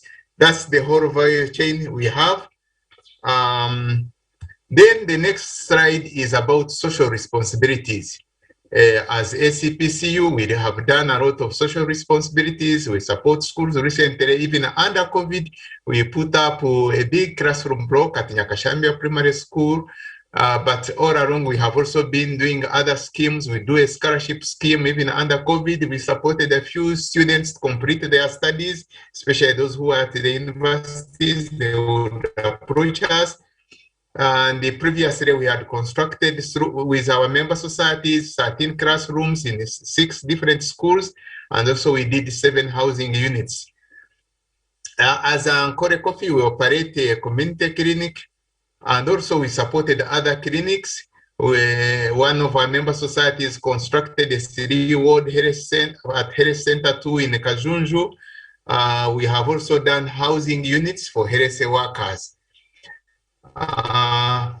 Again, more than 200. Now, when we go to protection of our environment, we have planted more than 200 trees by 2016. We have made sure we enhance protection of biodiversity through organic farming and in investment in then under COVID, Ankore Coffee supplied we supplied actually 40,000 masks because each farmer was getting 2 masks. From the picture, you can see people were given masks, soap, and what. And this we did actually early this year, as we prepared maybe for the second COVID. But all our farmers are now equipped. Then also we have put up awareness campaigns and posters. Then we also previously, under the first COVID in April, we facilitated both districts and the country COVID tasks. We gave the districts where we operate 13 million, and also we gave the national task force 25 million, 15 million, which brought our total contribution as Ankore Coffee to 28 million. Also, we do complementing the health services through our union clinic. Then collaborating with others, we look at now, we have UCTCU, it could be transporting all our coffee. We need to have energies and work with other cooperative. There is the energy cooperative for the renewable energy, and that's the way to go. We have in West Nile, Bundubujo, and the other areas. Then the circles are a major tool for financial inclusion, especially under pandemic. Most of our circles were able to enable people access money and even stay charging interest or recovery of loans forcefully to allow people to recover economically and pay back. Again, cooperatives have done like the Ujuko cooperative, which helped to resettle people who were in Kishenyi, and now they are easy to manage, they are easy. And again, apart from that, there has been other benefits that have accrued to them, like training in innovation. They have been trained in good innovations, like they have been trained to make liquid soap, which they can use for their own. Then under thank you very much for your presentation. Yes. I have to cut you short. Incidentally, time is not on our side. Perhaps I can only give yes in 30 seconds if you can conclude so that we can have the next speaker. In 30 seconds, conclude, please. Okay. Okay, now you see the pictorials of the school, the masks. the soap. God bless you. Amen. Well, thank you very much, John Nwagaba from Ankole Coffee Producers Cooperative Union. It has been a pleasure having you online. Now, the next speaker is Sarah Murungi, who is the chief of party, that is the Healthy Partners. Are you online, Sarah? Please, Sarah, if you're online, proceed with your presentation. Hello. Okay, I shared my presentation, so I'm hoping that the team on that side has it. Yeah, the technical team will do that ably. Proceed with your presentation. Okay, thank you very much. All protocol observed. My name is Sarah Murungi. I'm chief of party for USAID funded Connect Girl Center activity, and we are working in all corners or all the parts of the country. And today we are privileged to be invited to speak at this celebration of the International Day of Cooperatives and to share something probably different from what others have been talking about, and that is about health cooperatives. I don't know if the host can allow me to share my screen. Yes, please do. No complaining. Time given to me was too little to make meaningful presentation.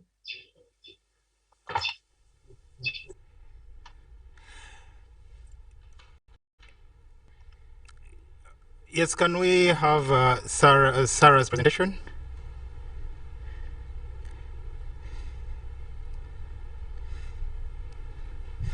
Are you still there, Sarah? Yes, I'm here. Yes, please proceed with your presentation. Okay.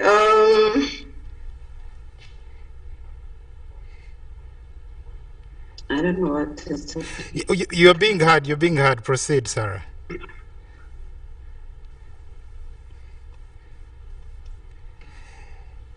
Yes, Sarah, are you... Okay, so...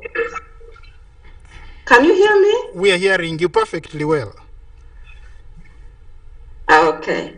Okay, so in Uganda we have two types of health cooperatives. The first one is where medical workers and allied health professionals came together to form a health cooperative, and they pool resources and probably establish a health facility. But the other one is the community health initiative, which is cooperative health insurance, that promotes the health cooperative model, and in partnership with health facilities, with circles, with employers, with schools and member groups. And this is the one that I'm going to focus on in my presentation. As you can see in the map, this is where we are. We are in almost all parts of the country. We have trained healthcare providers in all these regions where you're seeing the blues and reds. And some are already offering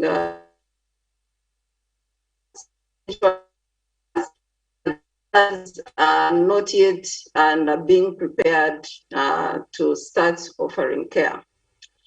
This is how the model works. It's, as we said, it's a partnership. So we have members, and these members join in existing groups. So it could be an existing circle, it could be a school, it could be an employer group like a tea factory.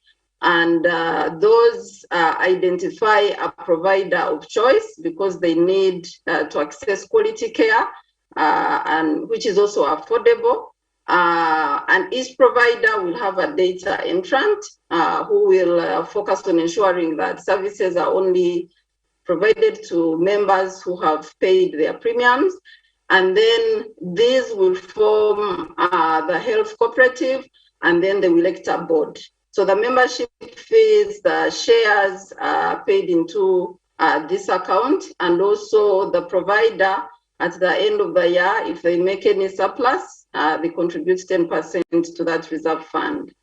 So we find this model, it's locally owned because the leaders are local and the members are local, and it's sustainable because we do not pay for insurance or reinsurance for these members, but also because I've heard the previous speakers talking about reaching the informal sector. We have found this a solution for reaching the informal sector with quality care, especially where government facilities may not be providing quality services.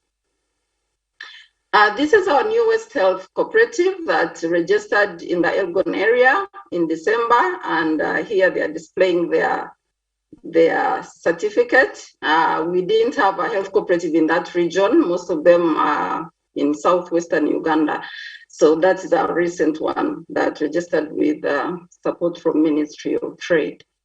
What are the benefits of cooperative health insurance? There are benefits for care providers because this is a provider-based model, and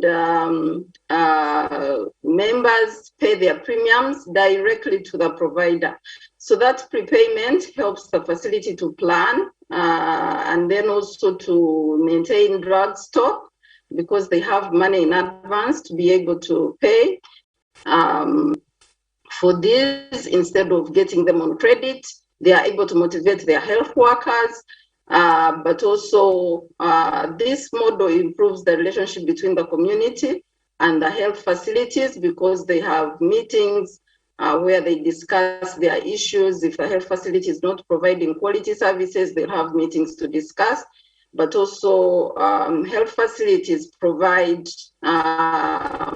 outreaches for members to learn and also to focus on prevention. So the shared risk for the members ensure that the healthcare provider is able to make a surplus after treating the patients.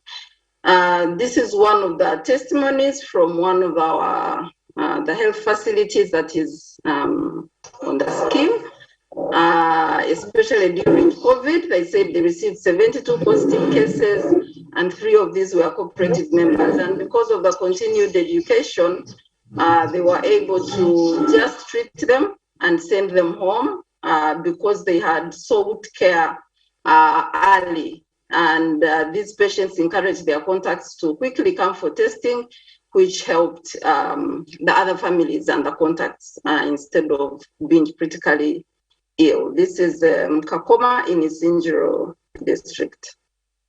The benefits for the members, the premium costs less than out-of-pocket expenditure. The current premiums range between 20,000 to 50,000 per year per person, and that helps them to access care, basic care, including antenatal deliveries, but also when they seek early treatment, it means that they will not, the students will miss less school, and also the people that are working will miss less work because they are not severely ill. And then people do not have to sell their assets or even borrow to seek care because they've already paid their premiums in advance.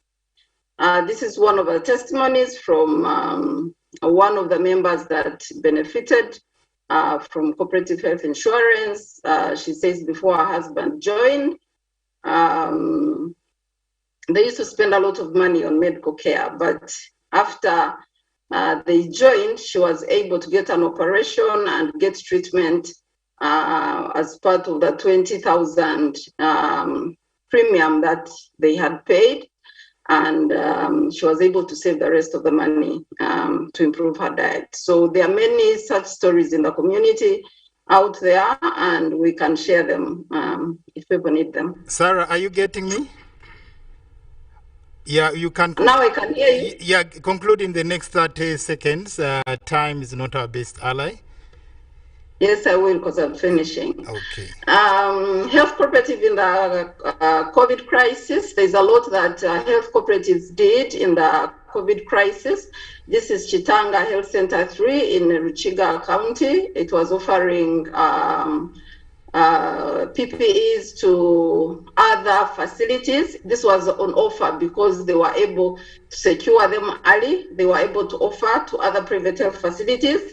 But here down, you can see that they also shared with a DHO of public in government, and yet would have expected the other way. So basically, as we talk about building together better, this is the relationship. And then we had our Connect Girls Centers produce masks that they sold to the community at a very reduced price, but also that increased income for the cooperative youth centers to survive through the pandemic. Our networks, the cooperative health insurance network includes these partners. We have an MOU signed with Ministry of Trade, Industry and Cooperatives, and they support training, regulation and policy guidance. We also have an MOU with Ministry of Health for quality control, since the cooperatives are offering health services. And then also we work with Uganda Catholic Medical Bureau, Uganda Protestant Medical Bureau, Uganda Healthcare Federation, USAID Health System Strengthening Activity, and we have so far signed MOUs with 22 district local governments to support communities to access this care. I'm sorry, Sarah, I have to cut you short. Thank you very much for that. This is my last slide. Thank you. Yeah, thank you very much for really joining us online. And yes, we are getting to the last session of today's actually dialogue. Next, we're supposed to have a question and answer, but due to time, we may really not have it. But you keep your questions. We shall give you, you keep them coming. We shall actually pass them over to the people who are here, and they can ably see how to get back to you to answer the questions. I also have to thank the management of UBC, headed by Mr. Agaba Winston David, deputized by Maurice Mugisha, for adding us 10 minutes. So we shall go to actually 10 minutes past midday. Now, I just go to the concluding remarks, of course, in the reverse order. We shall begin with Dr. Muhumza, Fred Muhumza, in actually a minute or two. Yes, you're parting short.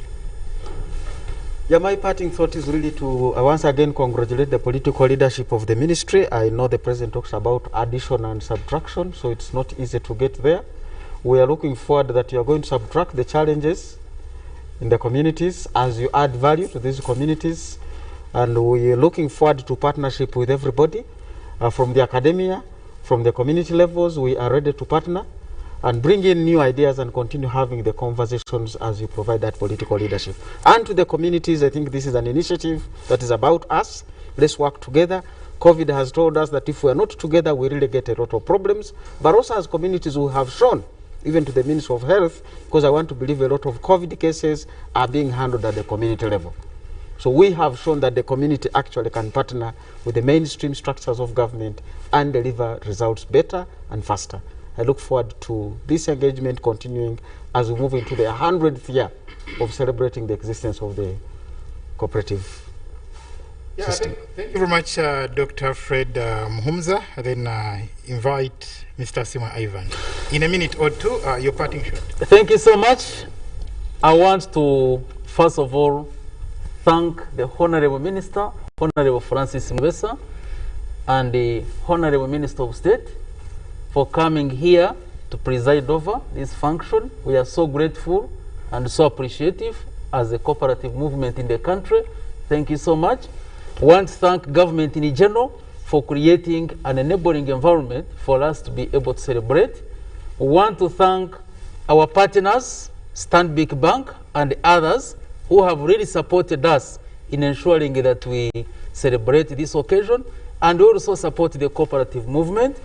We thank the cooperators outside there and the general public for really supporting us. We thank the unions like UKUSKU, like UCAFs, SACCOs, and other forms of cooperatives. Thank you so much for your support.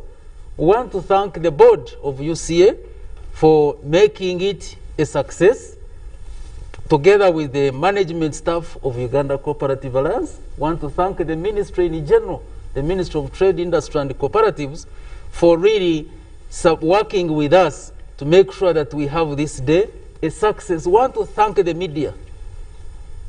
The media has really done a great job. For the entire week, we have been having talk shows on UBC, on other televisions and radio stations across the country. We thank you, and specifically UBC, for giving us this program, which is live, to helping our people. Because formerly, we are celebrating this together, we would congregate together and celebrate. But because the situation is not normal, we all understand that we are into the COVID-19 pandemic crisis, but we have made it possible for us to celebrate. I want to thank all presenters, Dr. Muhumuza, our partner, all presenters, thank you so much for the wonderful presentations. We really, on behalf of cooperatives, we have nothing to say but to appreciate everybody. Together, cooperators, together, let's rebuild this country and this world. I thank you, and may God continue to help you and to give you good health within, especially within this period of the pandemic. Thank you so much. Yeah, thank you very much, Ivan Asimwe, the CEO, Uganda Cooperative Alliance. Then without wasting time, yes, I invite the Commissioner, who is also representing the Permanent Secretary, Mr. Robert Varije, in a minute or two. Your parting shot. Thank you very much once again. I once again congratulate all cooperators countrywide and globally on this auspicious occasion. I would like to make a few comments that could probably lingering in the minds of some of our viewers and the cooperators. One regarding regulation, especially of SACCOs. There is apparently contradicting legislations. I would like to inform you that government or the ministry is working hand in hand with other sector ministries to harmonize the contradictions that may be prevailing, especially in the regulation of SACCOs. My second comment is on Emyoga. I'd like to encourage all the people who are in this Emyoga to please actively, participate. The funds were not for sharing out. We've had reports of some of the groups sharing out the money, which is quite discouraging. Would encourage all of them to continue saving, as it were, so that these groups, these Myoga SACCOs, the presidential initiative, can be strengthened further. The last point I'd like to make is regarding our services currently at the ministry. Because of the prevailing situation, we are not able to provide you services as it should be, either regarding registration or certification. We encourage you to route your whatever requirements you have through your DCOs, and we can always get in touch with the DCOs to provide you services. I thank you once again. I thank UBC for hosting us, and all the partners, Stanbic, UCA, for supporting us on this day. Thank you. God bless you. Yeah, thank you, Commissioner Robert Varije. And yes, I take this opportunity to invite the State Minister for Cooperatives, Honorable Frederick Ngovi-Gume. In 3 minutes, you can conclude. Thank you very much.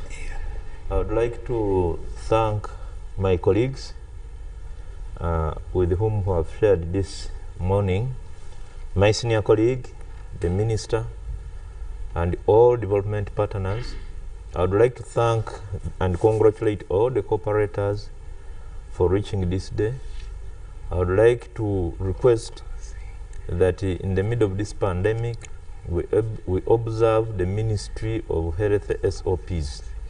It is important to keep alive, but at the same time, it is important for us to keep ourselves in production. The cooperators, wherever you are, I'd like to thank you and congratulate you so much for the efforts you have put in. I have observed in the past 5 years a very big change in attitude and mindset. This is a very big contribution to the uplifting of our economy. I want to promise that in these coming years, we are going to walk the talk. The issue of the bank of the cooperators, the issue of education, the issue of value addition.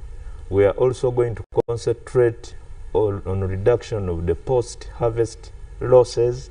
We are also going to look at value addition. We are also going to emphasize the issue of the warehouse receipt system.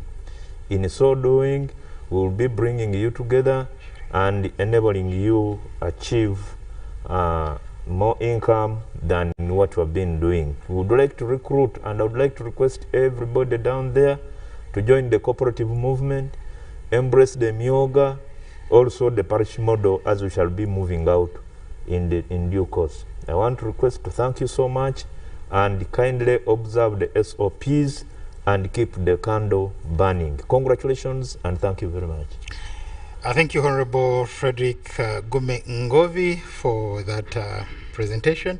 Yes, to Honorable Francis Mwebesa, your concluding message, your closing message in 3 minutes. First of all, I want to thank the viewers who might have been listening nationwide about this program. I want to thank the professor about coming to the proper point, and all my colleagues here, because we are all talking about a very important aspect about cooperatives, and we look forward that this has contributed something for the coming future. That's all.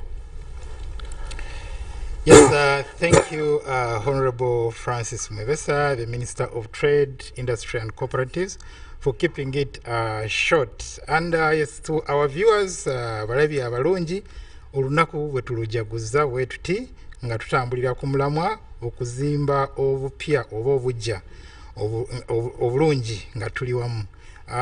Watazamaji wapenda, hivyo ndivyo tumesherekea siku ya washiriki duniani, ambapo kauli mbiu imekuwa kujenga bora upya tukiwa pamoja. I must thank all those who have really participated online, especially the chairman, Jonas Tuyambe. We also had John Wagaba of Ankole Coffee Producers Cooperative Union, and Sarah Murungi, the Chief of Party for the Healthy Partners. I must also thank our keynote speaker, Dr. Fred Muhumuza, and it is my prayer that you can share the presentation with other stakeholders, because it was such a wonderful presentation for sport. It can inform the formation of policy, since now you say that we are also coming up with a new policy. I also have to thank Ivan Asime for ably coordinating this. Partners Stanbic Bank that have been represented by Nelisa Nyakwera, thank you for coming. Then the commissioner who represented the permanent secretary, Robert Variovarije, Turio Turije. We are all fine, so we hope everybody there is actually very, very fine. And Honorable Frederick Ngovi Gume, and our guest speaker, the minister. I must thank the president for making a good choice, because you're all cooperators, seasoned cooperators. So we hope and we pray and we believe that now the ministry is in safe hands. The cooperators out there are looking into the future with a lot of hope. Lastly, I thank the management of UBC for creating this time for us to have these celebrations here at UBC in the auditorium. Amande Akol Amazima saying bye-bye.